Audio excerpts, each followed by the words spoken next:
experience is a competitive advantage. Let me repeat that. Customer experience is a competitive advantage.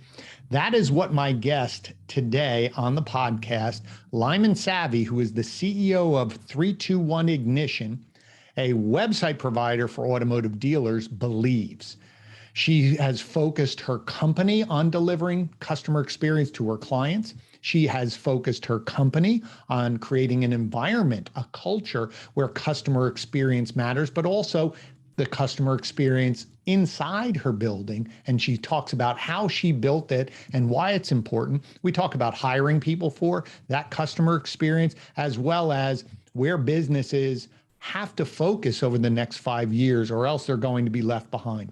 It's a fascinating journey. As she tells me, she came to the United States at 9 years old from Russia. So that impacted her whole work ethic, her belief of, if you want to be successful in the United States, there is so much abundance, you can be successful. So her journey through sales, marketing, working at Microsoft, working at startups, and now starting her own company, which is incredibly successful. It's a phenomenal story. She has so much passion. She's just bouncing out of her seat. You can hear it on the audio. You can watch it on the video. She is just an amazing guest. So I can't wait for you to hear what Lyamen Savy has to say. So let's dive into today's episode of You're in Charge, Conversations that Spark Change with Lyamen Savy.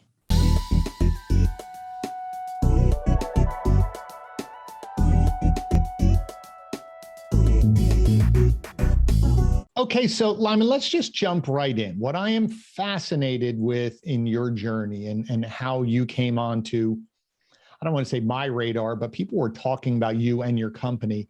And what they really focused on was not so much the technical aspects of your product, but it was how your focus on customer experience really was sort of that lens that everything went through for you. And so I want to start off by asking you, when I say those words, customer experience, one, what do they mean to you? And number two, where do you see companies missing the boat on customer experience? Great question. So Glenn, I think it was about 15 years ago. I live here in Washington State, the home of Nordstrom's, the Microsoft of the world, and all those big companies.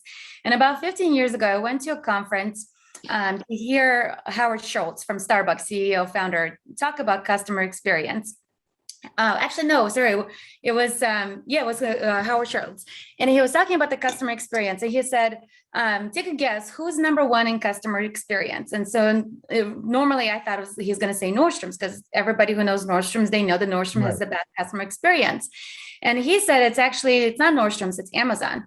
And the reason why Amazon is number one in customer experience, because customer experience doesn't just mean what was the customer experience during business hours, when a customer is at the store talking to somebody face to face, but what was their experience like with your company on weekends, 2:00 in the morning when the business shut down?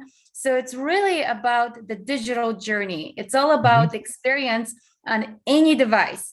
So in any situation, whether it's in person or online, whether it's a mobile or a desktop, and basically how easy is it for somebody to get what they need, the information they need, the questions to answer, to get the help that they need. So to me, customer experience is basically what is the full interaction a customer has with your business at any time, at any given time.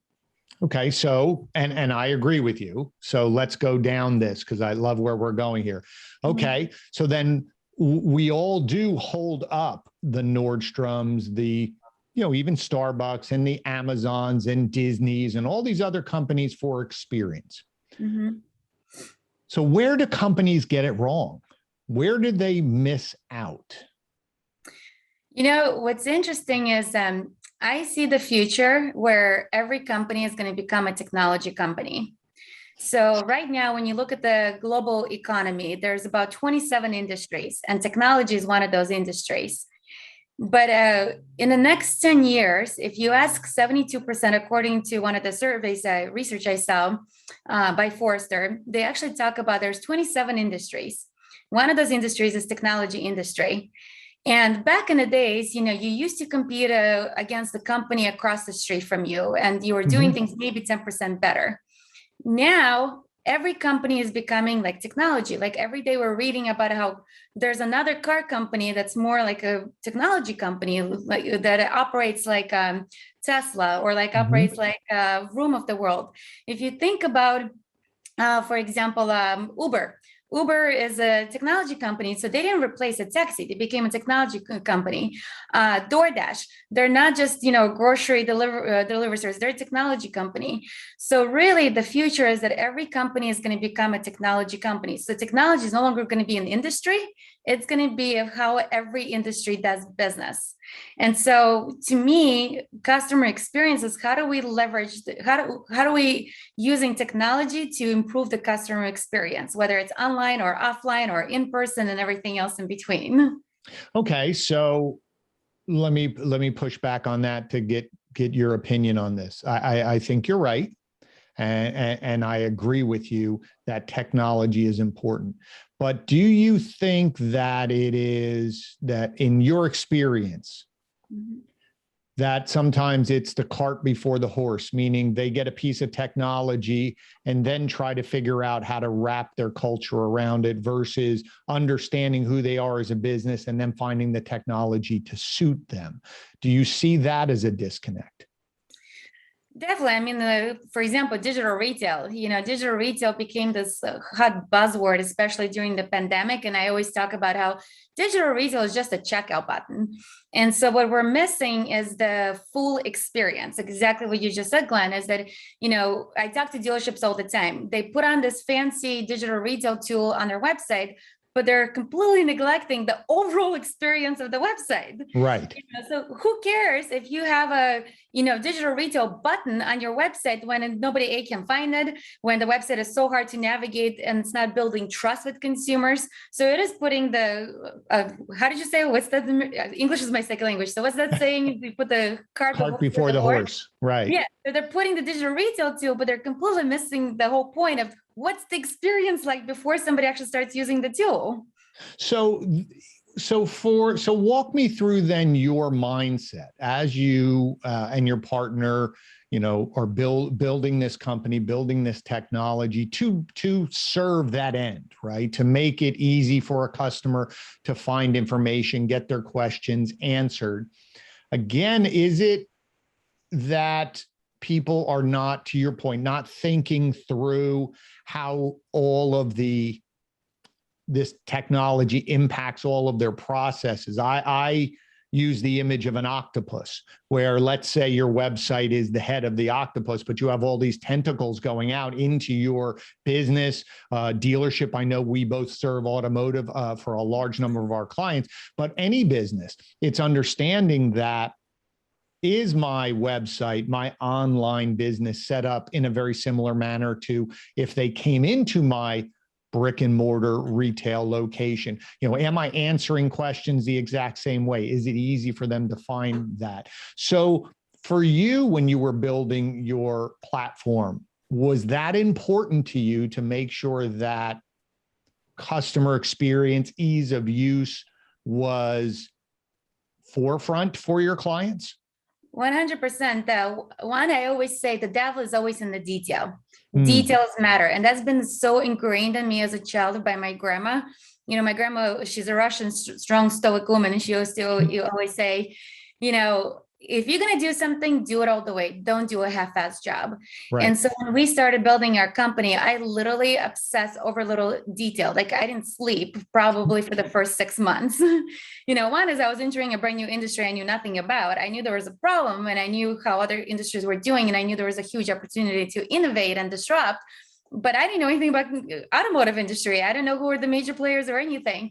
And so I obsessed over every single little detail. And that's what, it takes to be successful, is that, like when I listen to Elon Musk, he cracks me up. In one of the interviews, he talks about how he's like, if my average competitor works 40 hours a week, and he's like, and I'm working 80 hours a week in 1 year's time frame, can you imagine how far off I'm going to be compared to my competitor? Right. And so I have that work ethic that it's very hard to beat. Very few people could work as long as I can. I'm like a machine. And so, and I care so much about the details. Details is everything. And when I talk to our customers, even like when we onboard them, and a lot of times, after dealerships go live, they'll send us, third-party widgets. And normally, the vendors who they sign up with, trade-in tools or whatever widgets they buy, those vendors would just forward us an email saying, please add it here, here, here, here, here. And I train my team, don't just take, somebody's email and just do it. Let's care. Let's get on the call with the customer and really understand, why did they buy this deal? What problem are they trying to solve for? How do we actually create a better experience? It's great that they got a great new widget and great new tool if it's solving a problem, but what's the experience? What's the customer experience? And really, the most important thing is caring. Unfortunately, a lot of businesses today, it's all about profit, profit, profit. It's all about, let's just do it fast. Let's just, mark it as check done, and they don't care about the details. And I obsess over details. That's, I think. No, and I think that's a great point. And I've seen it as well. I've had conversations weekly about this, of adding widgets or products or tools without thinking for the end user, right? A lot of times it's very top-down decisions, meaning this works for us as the business owner. In this case, an automotive dealer will say, well, this will work for me, and there's some blank space on the website. Let's put it there, without thought. To your point is, it seems like you work from the not reverse engineer is the way I would call it. We start at the customer experience and work backwards and say, if we're going to use this, let's first understand why we have this. Why did the dealer get this? And then where would it work best to serve both sides, meaning the dealer gets what they want, as well as the customer gets what they want. And that could go for ordering pizzas, ordering cosmetics, ordering, a travel agency, to your point is always thinking through, is this benefiting the customer in being able to use our product, in this case, a website, to interact with you in a way that is easy and fast and simple versus complex. Yeah, I always tell dealerships customer experience is number one, and then your own internal operations. A lot of times I see dealerships, they focus so much on how to make their BDC departments, more efficient, or how to make their salespeople life easier and everything, but at the expense of a consumer. And customer is the most important thing. Without a customer, it doesn't matter if you have, 10 people in the BDC department sitting there. Like, customer is everything. And so it's really, really important to first think about the customer and have empathy, like put yourself in the shoes of a customer. Like with my company, since we build websites, every time I talk to brand new dealers who, never seen our solution or anything, and I ask them, what do you think about what the user experience on your website? They'll be like, oh, it's great. I'm like, when was the last time you looked at your website on a mobile device instead of when you're at the dealership in the office on a computer? Right. And like, it's really putting yourself in the shoes of a consumer. And, one of the things I always talk about, Glenn, in the business world, you have different types of competitive advantages. So one of your competitive advantages could be price leadership, meaning like you have the lowest cost provider, nobody could beat you on your price. Well, unless you're a Walmart, you're never going to be able to compete on price, because that requires volume. So a local dealership could never, compete on volume. Right. Plus, they don't control the price of their cars. Like if, the market dictates whatever the price of the car is, that's what it is. So price leadership is not a competitive advantage for a dealership, nor is a sustainable competitive advantage. The next competitive advantage could be product differentiation. Again, for most companies, they have no control of the product, just like dealerships. They don't produce their own cars. Like, I produce my own product, so I have control of what features I build that would help make my product unique, and then I could sell whatever I want. Dealers have no control of the product. They don't manufacture cars. They could, of course, maybe buy certain cars at the auctions or whatever access they have, but they still have no control of the product. Third competitive advantage is customer experience, and that is one, sustainable competitive advantage, because providing a good customer experience doesn't really cost much, if you think about it. Well, I think it could, and I think some of the pushback is it costs time, it costs effort, it costs work on a consistent basis to make sure you're delivering that experience over and over and over again, versus buying a widget and you buy it and it works and you don't have to pay attention to it anymore. So I agree. And I think it's totally within any business owner's control of that is a competitive advantage. I actually think it's a waste of time and money if they're not actually investing in the customer experience, because here dealerships are actually spending money on these widgets, $800 here, $500 there. And really, it's actually only cannibalizing their current results, because if they would have just actually improved the experience, they wouldn't have to spend that money on those widgets. And it's reducing trust with consumers, which is another thing. So there's a very, very famous book that I read. Actually, I went through a whole week training. So I used to work at Capital One, which is a bank. And, in a banking world, trust is everything. Yes. If customers don't trust you, they're never going to bank with you. Like, can you imagine how important the trust is to a bank? So as a marketer, I had to go through a week-long training and I had to read books about it and everything. It's called Leading at a Speed of Trust. And basically what it talks about, what happens when an organization has high trust versus low trust with consumers, with employees, with partners, with everybody else. What happens is when trust is low, when trust is down, speed goes down, cost goes up. When trust is high, speed goes up, cost goes down. So, but trust, you can't build trust with the poor experience. They kind of go hand in hand. It's like you can't have one without the other. And so imagine now when a consumer is coming to your website or interacting with your dealership. So actually, here's a perfect example. So I lease my cars. I don't buy cars because I like to change cars every 3 years. I like new gadgets, new widgets. So I lease my cars. So my lease is up for renewal for my Mercedes. And this weekend, so my Mercedes is up for renewal in December. So I got the letter, start looking for a new car, here's your options. So I want to get a convertible. So I went on a couple of Mercedes stores websites, and there was a convertible that I found on the websites listed at MSRP. Well, I work in the automotive industry, so I know not to buy cars for MSRP. So I contacted the dealership. So I called them and I contacted the dealership saying, hey, what kind of deal can you guys give me for this car? And I'm thinking they're going to give me a better deal than MSRP listed on their website. Right. The guy, he's like, let me calculate this for you. And then he quotes me on the phone. So on their website, it was listed for $50,000 MSRP. He's quoting me $70,000. I'm like, how the hell did you get to $20,000 increase? And he's like, well, there's taxes, there's registration. I'm like, taxes, registration does not cost $20,000. Right. He's like, well, then there's also there's a microchip shortage and there's a, low, there's a spike in demand and not enough supply, whatever. He's like, we have about $5,000 markup or upcharge, he said. And I'm like, he's like, just like a housing market. I'm like, well, first of all, cars are not houses. Houses increase in value, cars decrease in value. Right. And then he's like, there's also 15,000 of value add services. He's like, that our customers really appreciate. So we include it in our pricing. So at this point, can you imagine what my trust is with this dealership? Sure. Even after the COVID is over and the pandemic is over and everything, I will never in a million years buy from this dealership. They have forever ruined the trust with me.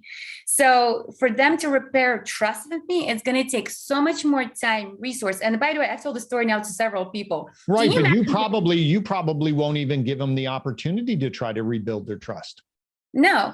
And I mean, it's everything, the experience is their website experience, because I couldn't get the information I needed on the website. So I had to call them instead of actually being able to do everything I need to do and research and compare. And then two, just the interaction with the employee.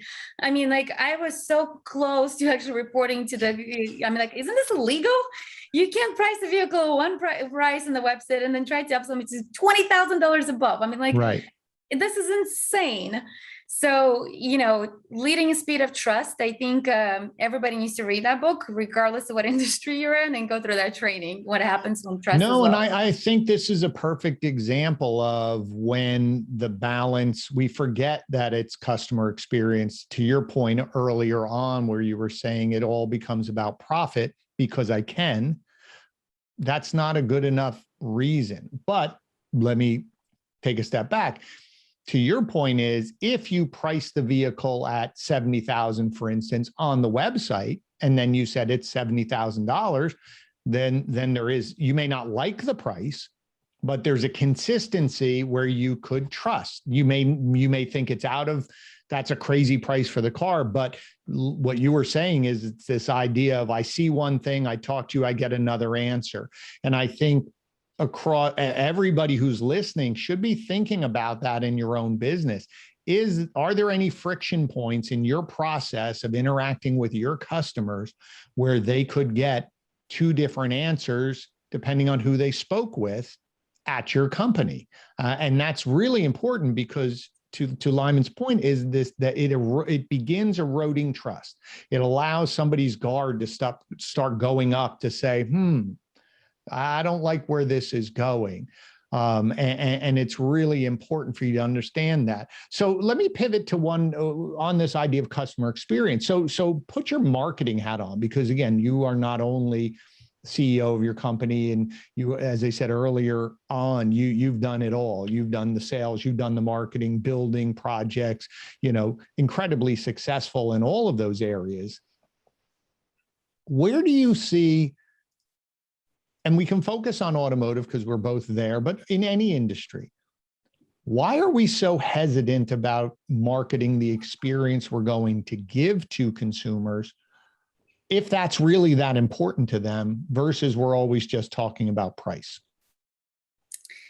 I think because in automotive, at least, I don't think enough people realize the impact of a customer experience yet.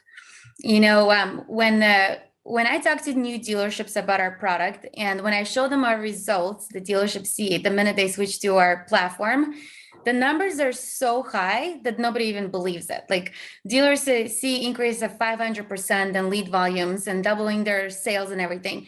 I mean, usually, like, if you could improve your business by 10%, 15%, you think you're doing great. Right. So when they see those numbers, the first question people always ask me is like, what else did you guys do? Did you guys increase their marketing spend? Did you guys do this? Did you guys do that? I'm like, no, we literally just improved the customer experience.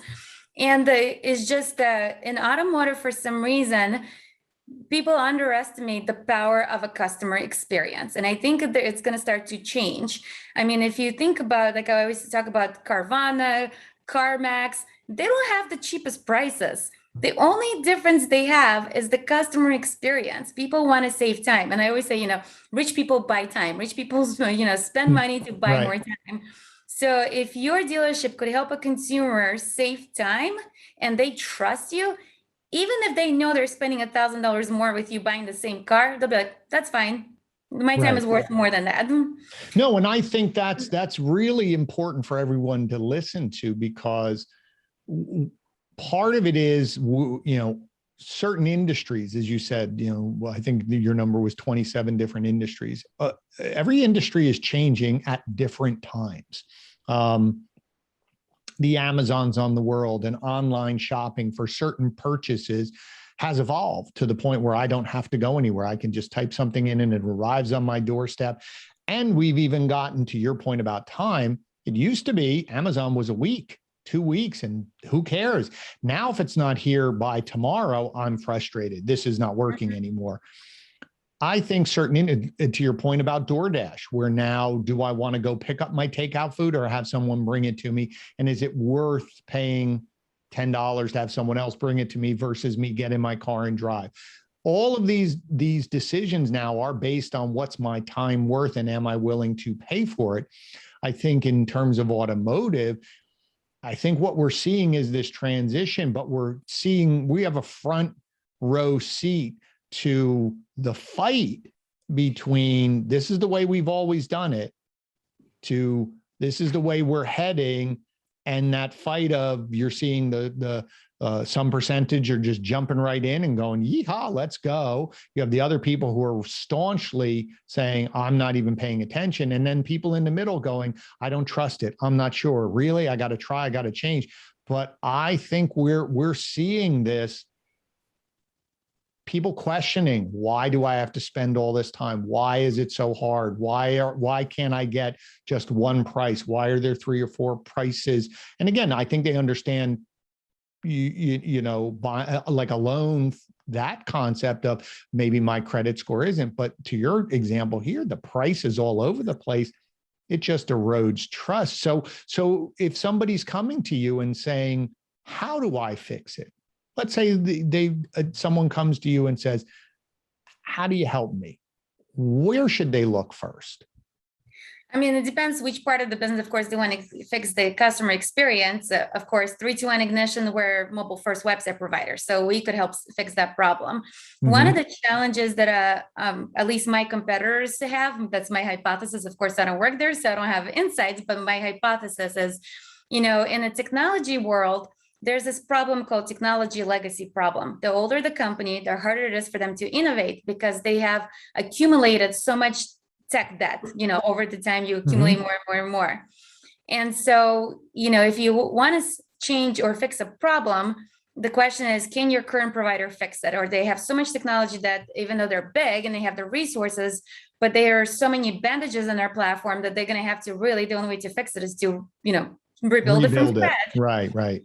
Yeah. And so that actually gives my company a huge competitive advantage because we've only been around for 2.5 years. We're building things the right way from the beginning.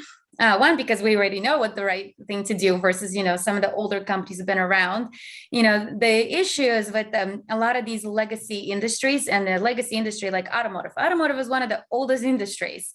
What are they? 8% of a GDPR, huge industry. So there's a lot of really, really old companies out in here, and they have a problem with their technology being really, really old.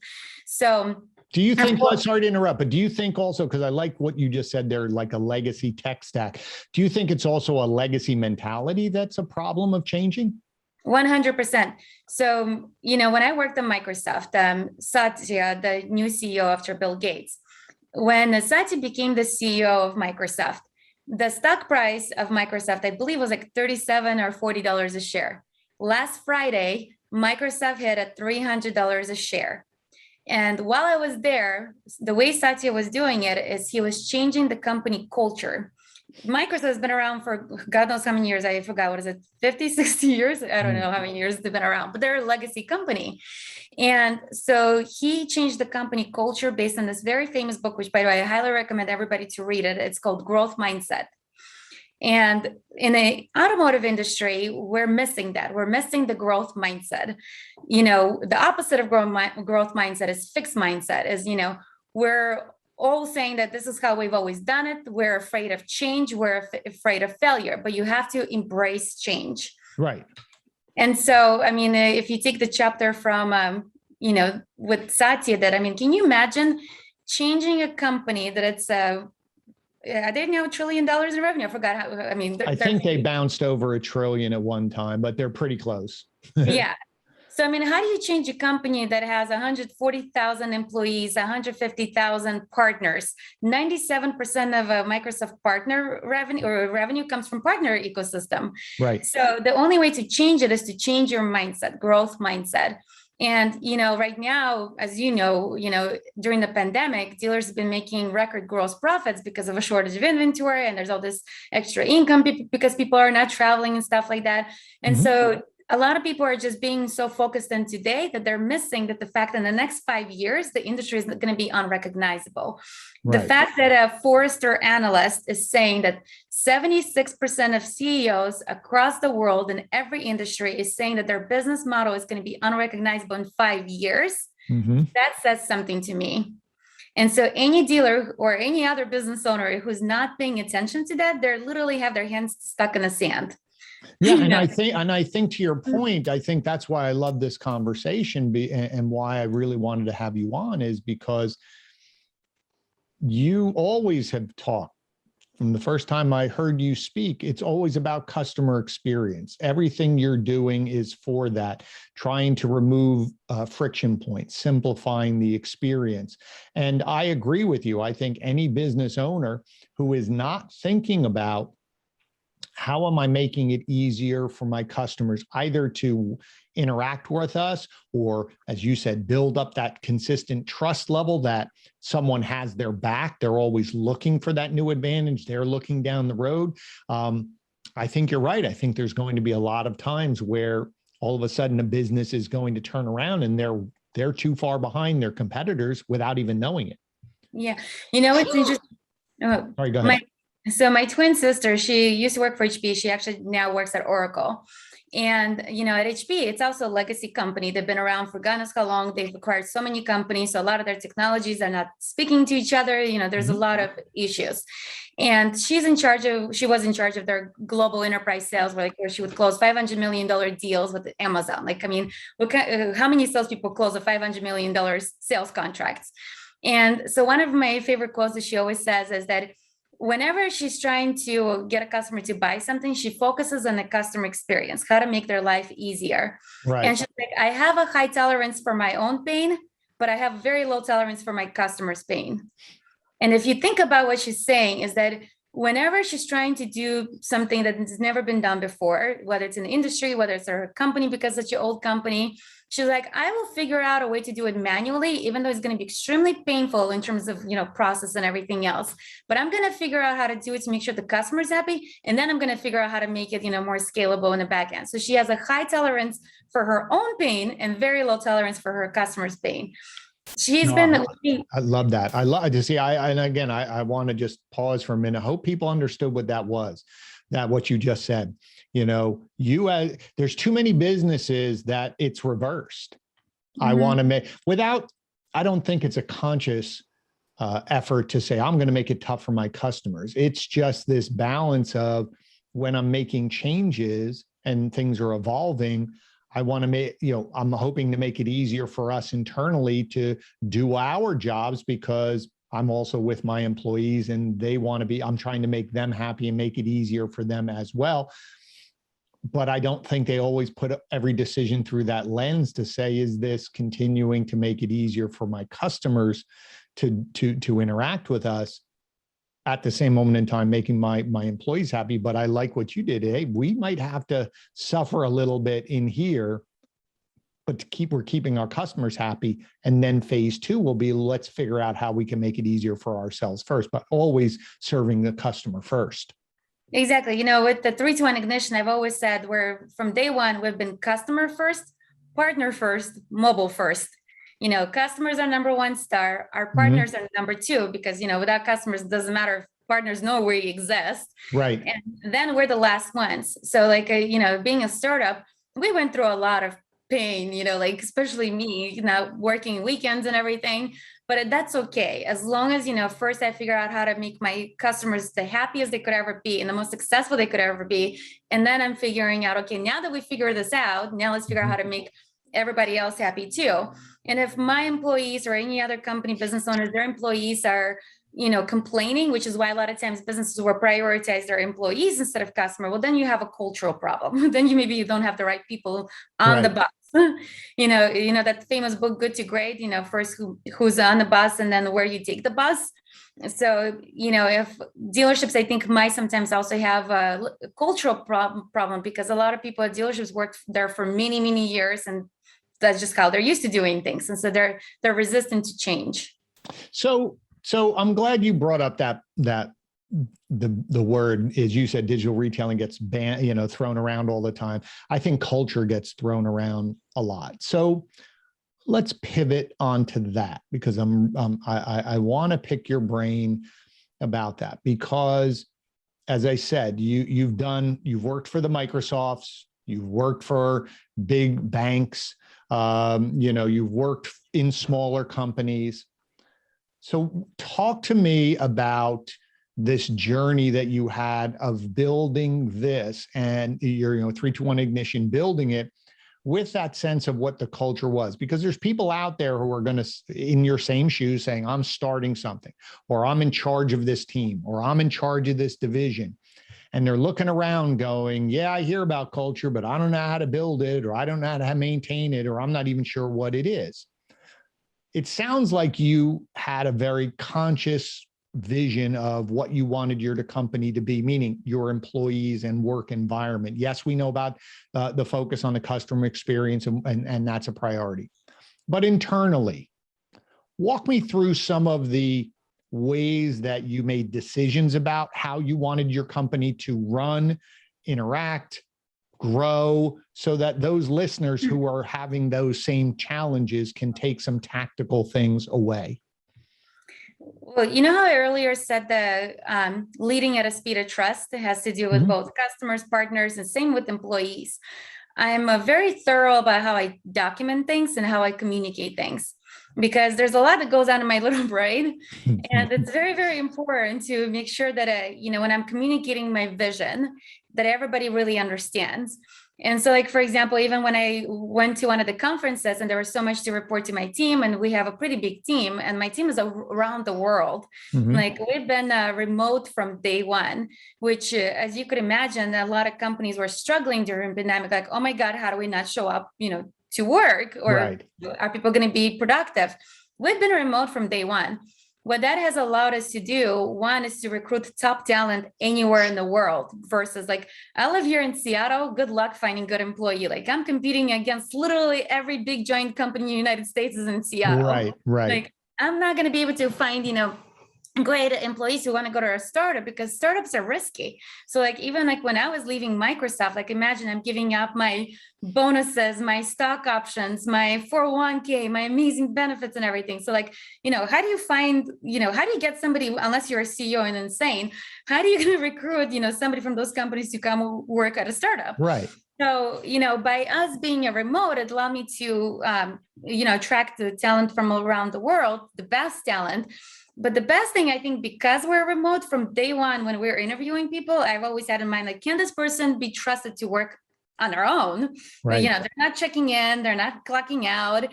And, right now, what's that phrase? We have a knowledge economy. Right. Back in the days, when you had factory workers, they clock in, clock out. And so your productivity was measured in the hours you worked. In the economy, market, it's not about how many hours, it's about your output. And so, our company culture from day one, like, I don't care if you work on, if you have take your kids to school or they have braces, dentist appointment, whatever, as long as you get your work done, even if it takes you 1 hour to get the work done that takes for other people 6 hours, great, take the rest of the 6 hours off. I don't Right. care. It's a knowledge economy. And so to me, company culture, it's all about, one, as a leader, I have to be very transparent. And even though in my head, I'm like, oh my God, I think I've repeated this like at least 100 times to every single person, and I have to again repeat it. So I try to document things, document, and always reference things. And then process where you organize things, where somebody goes and finds, which my business partner is 100 times better at it than I am. My business partner and I, we're great complement to each other. He's more of a process oriented and I'm more the crazy innovative person, like constantly pushing the edges. And he always brings me back to reality and says, let's document this and let's, create a process around it. Oh, And but so, that's very similar to my brother and myself. He's probably built a little more like you in the ideas and let's go. And I see what's around the corner, let's go. And I'm the one who would build the processes and say, okay, well, let me build it. And he's pulled me a little out to be more ideas, and I've pulled him back a little to say, no, before we do it, let's document. Doesn't want to slow him down. So it sounds like, you're the gas pedal and your partner's a little bit of the brake, not riding the brake, but just enough to make sure we're not going off the road. But see, what I like about what you just said, and again, folks, if you're listening, you speak very quickly. But I know. but there's so much in it. I hope everyone's really listening or pausing it or going back and listening to it again. The whole concept of over communication. I don't think you can over communicate. Now, you can over communicate poorly, but to your point, if you're clear on the vision, talking in clear, actionable steps that then someone can execute on. But the other point is documenting conversations, documenting processes. That allows people to gain what you were saying earlier, that speed of trust. Because if I trust this is the process, I don't have to think about it anymore because here are the steps I do. Now I can go fast because I know the steps. But if I'm always guessing what Lyamen really means, or I'm always looking over my shoulder going, am I doing the right thing? I can't run fast because my eyes are not directed at the end goal. They're distracted. So those 2 points, folks, over communicate, making sure everyone's clear, knows what they need to do, and then documenting a process, because then the process is repeatable. But more importantly, it's scalable because the next person you hire, here's the process. Here's what we do. and they go, okay, and they go, versus it's my way, your way, someone else's way, which just bogs down companies from accelerating. Yeah. Yeah. And the other thing is, it's really important to hire people with common sense. I always say that, common sense is not common sense. Sometimes you, of course, could document things, but also it's really important to hire people who would, well, does this, even though it's documented right here, does this actually make sense? Like, so let me ask you that, because I know somebody's going to be sitting right here now saying, well, how do I interview? All right, I'm sitting across the time. How do you, it sounds easy. Well, I'm just going to hire somebody with common sense. How do you figure that out in the interview process? Oh my God, common sense is the hardest thing to interview for, like literally the hardest. Because I'm always like, isn't this common sense? Right. Common sense is not common sense. It's the funniest thing. I mean, when I interview people, actually, what I love to ask first, so I don't care about the pedigree of the education and stuff like that, because, I'm a refugee. I came to the United States as a, with running away from the war, and, we were living on food stamps and everything. So I didn't have the luxury, to go apply after school curriculum activities, to get into Ivy League schools and stuff like that. But I put myself through school, through college, through everything. I worked, during the day, went to school at night. In many ways, I think that actually gave me a lot more valuable, because as I was going to school and learning about business, learning about marketing, I was actually already doing it. Right. So like, I think I actually learned a lot more than the typical college student, who was in a fraternity and, probably drinking half the time. Mm-hmm. So when I interview people, I like to know what was their struggle, how resilient are they? Resilience is another thing, and it's a growth mindset versus fixed mindset. There's three types of people. One type of person, who fails, and that's it, their life is over. They're just like, catastrophe. They can't operate, they can't function, they have low self-esteem.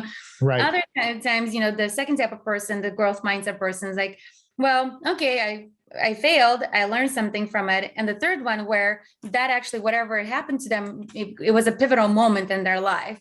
And so I really like to, when I interview people, is to learn about what they've accomplished. And most importantly, are they inquisitive?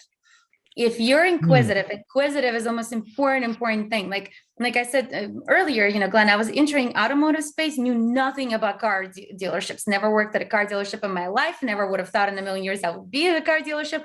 People have told me, Lyamen, you have no retail experience selling cars. What the hell are you doing?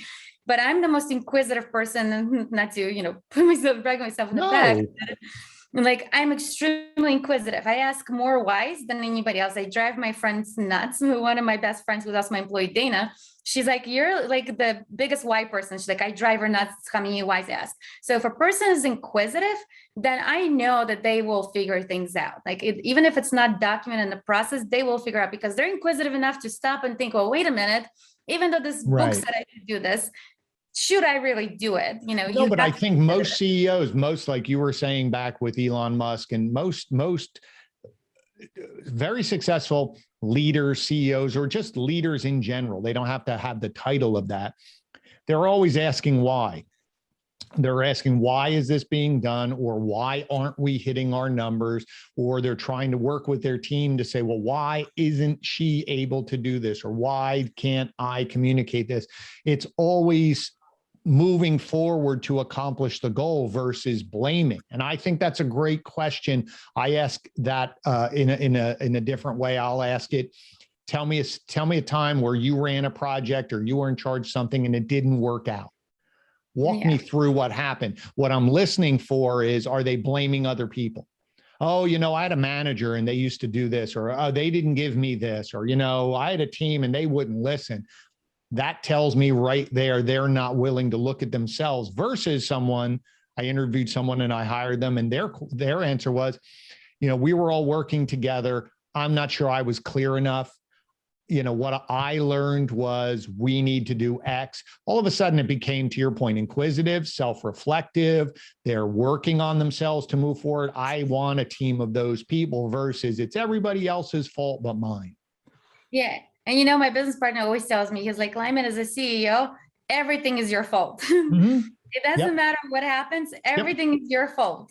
And so I have no right to ever blame anybody and anything. If something didn't go right, where did I mess up? Like, did I not communicate clearly enough? And I always say, like, I know English is my second language. I'm like, am I not speaking English right now? Does everybody understand what I'm saying?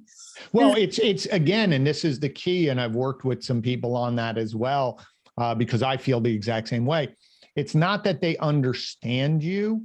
Do they understand what they need to do? Like I always say, actions cause results. And I've sat there sometimes and I thought I was very clear and everyone in the room nodded their head. I said, do you understand what I need? And they go, yes, yes, yes. But what I didn't take was that what I learned a long time ago is I have to make sure they understand what they need to physically do. What are the steps are going to do? That then allows them to have actions to follow because they could understand it, but the picture in their head is different than the picture in your head. And that's when you go, wait a minute, we missed. Where did that go? And where did that happen? And, but what I love about you, your passion for this is, I'd like to say everybody feels this way, but I can just feel like bubbling across the microphone and across for those of you watching, you can see it. You're bouncing in your seat. The energy, the passion of your love for your team, your love for your business, the passion for what you're doing. I mean, it's just self-evident. So let me ask you a question then. So I want to just wind you back a little bit because as you said, you were, I think in your bio, you were around 10 when you came to this country. Was that about right? 10 years old? 9 years old. 9 years old. Okay. So that puts you, so let's give you a few years under your belt here. You're 9th or 10th grade, which probably puts you in that 14, 15-year-old age. Mm-hmm. How are some of these traits, this work ethic, this passion, this I'm going to figure it out, I'm going to ask questions, has that always been here? Or has it been, when you look back at that person, do you see the seeds of who you are right now? Or was it something later on that triggered this evolution to these multiple successes that you've had? Definitely. My journey coming here as a refugee built me who I am today. I mean, like back in the Soviet Union days, I mean, I'm from Azerbaijan, which used to be part of USSR, and then it collapsed in 1991. So the other countries, like what I love about America is we have middle class.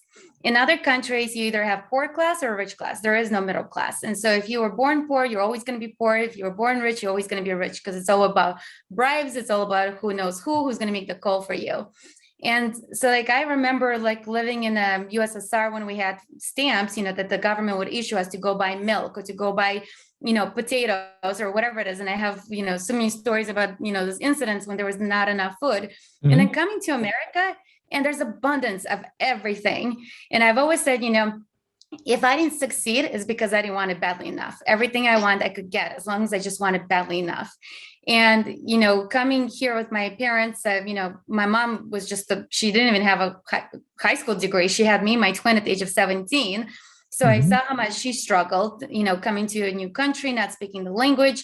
And then also my stepdad was abusive, so we had to run away from him. And so I saw even more how she struggled with 4 kids by herself, barely speaks English, no college or high school education. And so, my mom had this really powerful talk with me once. It was a very short talk, but it was a very powerful talk. It was the best talk she could have ever gave me. And she basically sat me and my twin down. We were living in Florida at that time. And she said, listen, she's like, I'm a single mom with 4 kids. I don't have the energy or the time to work all day and then discipline 4 kids and, check, did you guys do your homework? Did you do this? She's like, if you don't want to go to school, fine. You're going to be like me. If you want to make something better of yourself, go study. You have an opportunity here. That was the best talk that she could have ever had. I mean, especially, there's so many women who are dependent on a man, for financial reasons mm-hmm. or whatever. And whether they're in a good situation or bad situation, they'll stick with that man because they're, afraid, to be alone or not sure how to survive and things like that. And my mom was a survivor, to be able to run away and, say, screw it, and take the 4 kids. She taught me, my sister, the biggest lesson, the best lesson.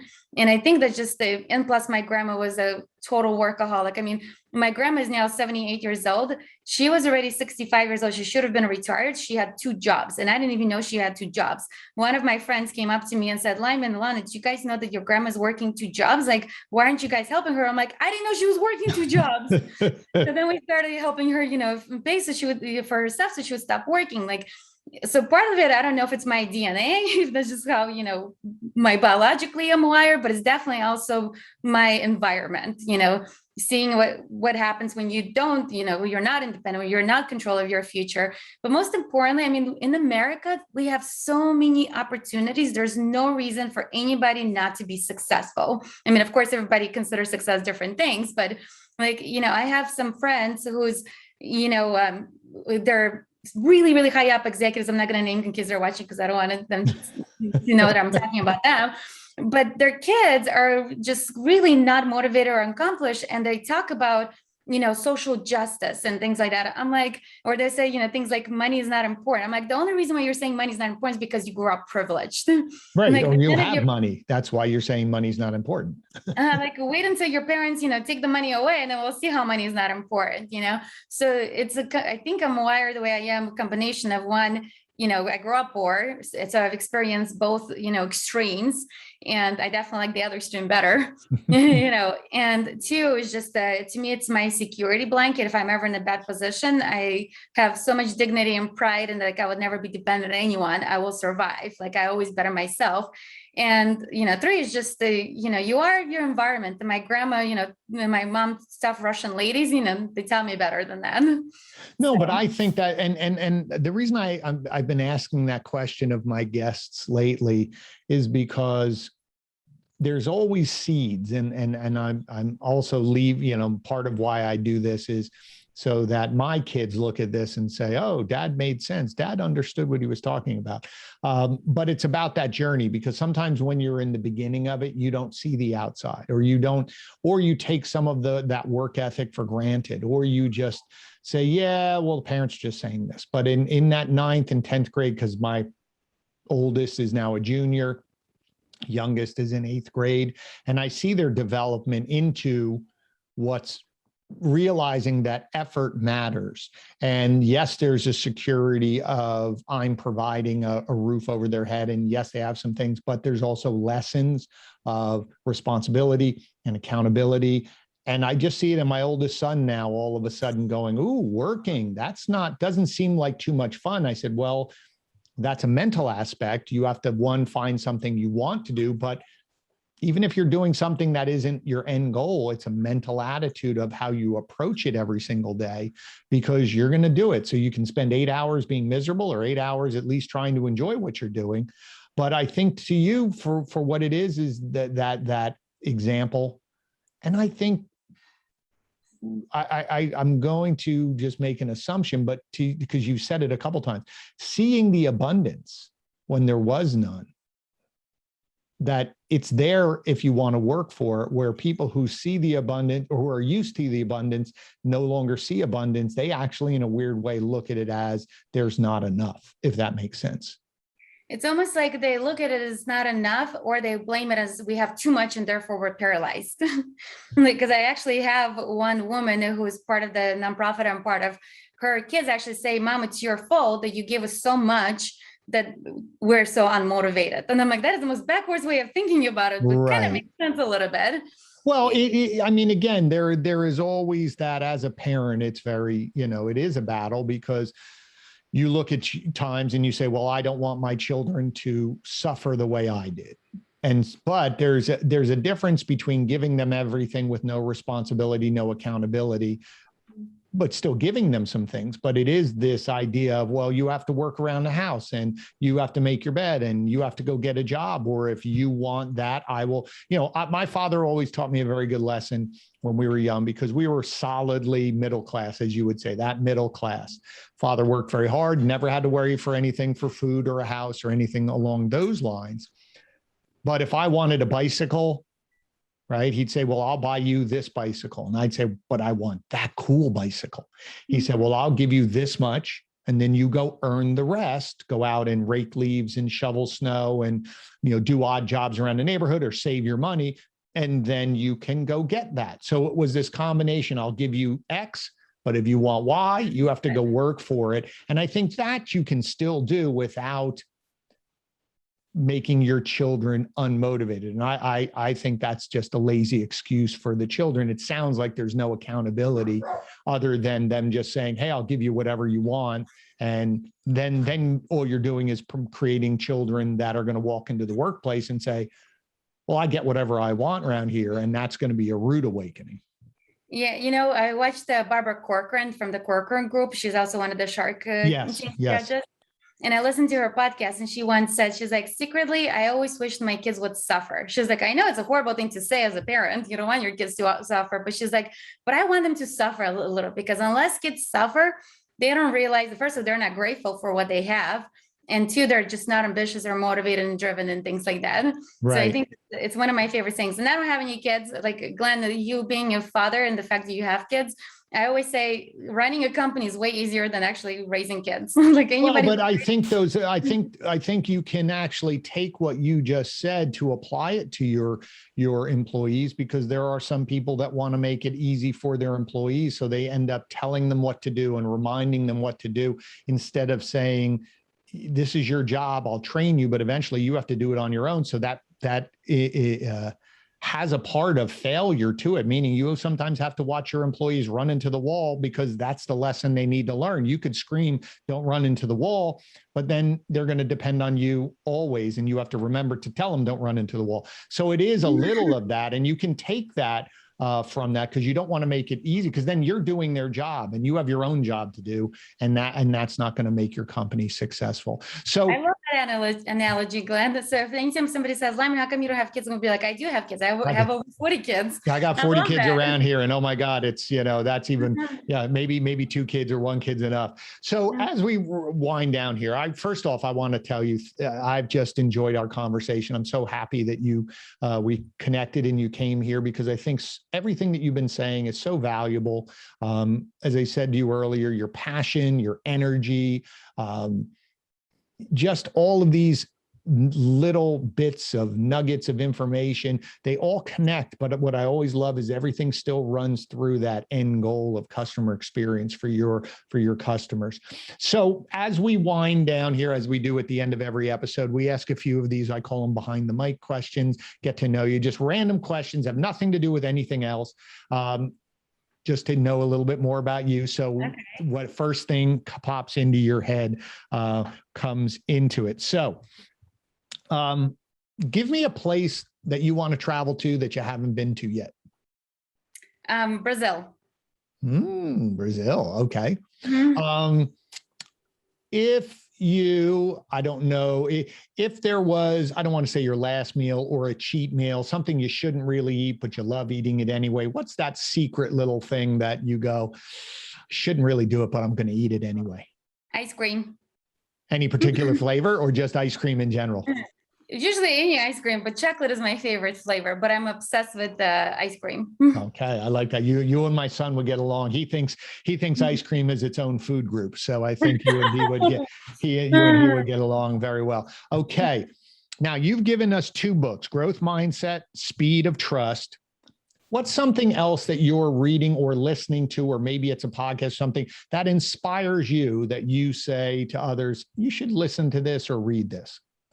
Well, one of the things that I'm absolutely obsessed about, one is everything I read is about business, because I'm obsessed with business. Mm-hmm. But the thing that I'm most obsessed about, especially since in automotive I don't see it very often, it's Partner Channel. And there's this really, really good partner podcast called The Ultimate Guide to Partnering by Vince Mencion. He's a Microsoft partner executive. I highly, highly recommend everybody to listen to that podcast.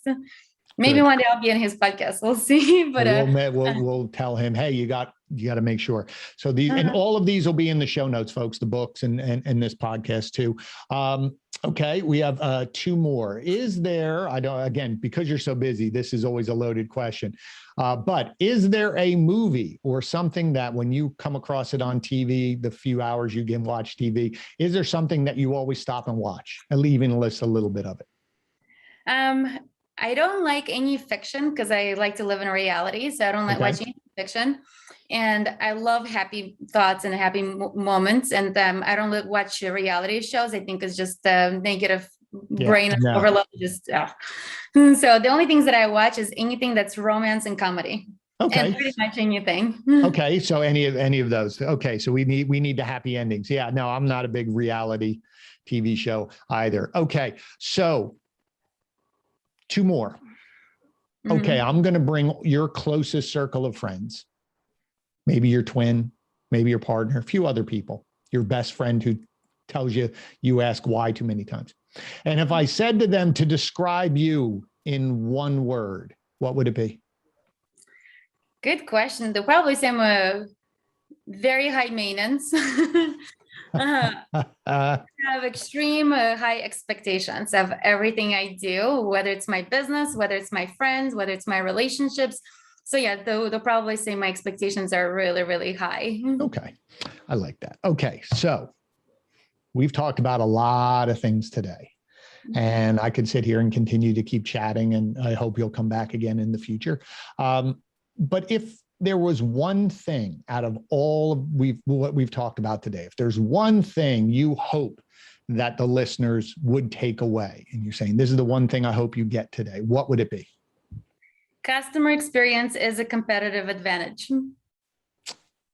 I love that. So again, thank you so much. This has been magnificent. I think it's been so much fun chatting with you. So tell people how they can connect with you. If you're out on social media, where is the place that they can connect with you, as well as we'll link your website for your company in here too. But if they want to talk with you, chat with you, connect with you, where do they find you?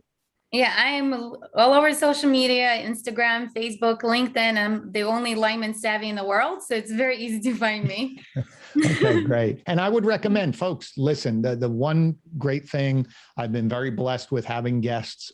Every single one of my guests has been very open to connecting. So if you want to connect, please connect, ask questions, be as inquisitive as Lyamen is to always ask why. People are here to help you. And that was, as I said, the reason why we built this podcast was to help you with those questions, especially new leaders getting into this position. So as we wind up again, as I say at the end of every episode, thank you so much. Don't forget to subscribe wherever you listen to podcasts. Subscribe to this. We put out new episodes every Mondays and Thursdays. Also, if you want to watch, jump over to the YouTube channel as well. Subscribe there. Please leave your comments. Please share it out. There's a lot of people who could use the information that Lyamen shared today with you, and I appreciate that. As always, I appreciate your time. I know there's a lot of places you could spend some time to get information, and the fact that you spent it here means a lot to me.